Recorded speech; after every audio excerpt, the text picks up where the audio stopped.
شہاب الدین ہے جس طرح اس نے کہا، اور آپ کی طرح میں بھی 2 سال کا تھا کہ مجھے پولیو کی جو بیماری ہے وہ اس نے اٹیک کیا تھا۔ تو آج میں جو آپ لوگ کے سامنے ہوں، میں نے ہمت نہیں ہاری، کیونکہ انسان تب ہی ہارتا ہے جب وہ خود کو ہراتا ہے۔ آج میں یہاں پہ اسپیشلی عرفان صاحب کی اس ماحول کو، جو چھوٹی سی دنیا انہوں نے بنائی ہے، میں حیات آباد سے ہو کے آیا ہوں۔ میں تقریباً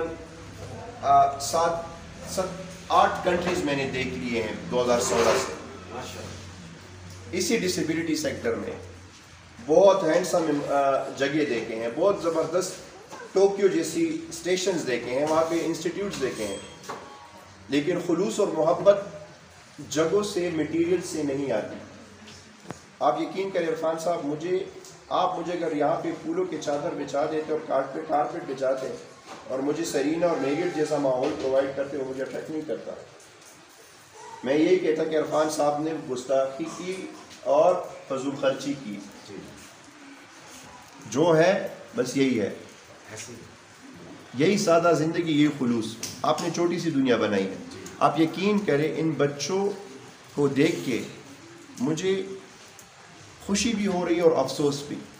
خوشی اس لیے ہو رہی ہے کہ یہ بچے جو کہ ہمارے معاشرے میں، کیونکہ آپ تو نہیں گزر رہے لیکن میں گزرا ہوں اس سٹیج سے، 36 سال میں نے معذوری میں گزارے۔ معذوری جنموں کا سفر ہوتا ہے، یہ مجھے پتا ہے، لیکن یہ بچے، ان کو گھر سے کوئی نہیں نکالتا، ان کے پیرنٹس بھی مجبور ہوتے ہیں ان کو گھروں سے نکالنے کے لیے۔ پھر آپ جیسا مسیحا کہ ان کو باہر نکالتا ہے، اور آپ کو کیا ضرورت ہے؟ آپ تو اس سے ہینڈسم اماؤنٹ باہر کما سکتے ہیں۔ You are enough talented, I know very well about your team and your talent. آپ نے پوری زندگی وقف کی ہوئی ہے، اور آپ کی لائف سٹائل سے مجھے لگ رہا ہے کہ آپ کتنے کرپٹ آدمی ہیں۔ تو میں آپ کو سلوٹ کرتا ہوں، because you are not physically challenge person, but you have heart. دل ہے آپ کے پاس دل ہے۔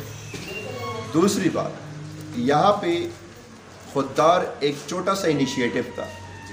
خوددار کچھ نہیں ہے، خوددار صرف خودداری جگانے کے لیے کی ہے کہ یہ بندے کچھ سیکھ لیں اور یہ خوددار بنے، زندگی میں کنٹریبیوٹر بنے۔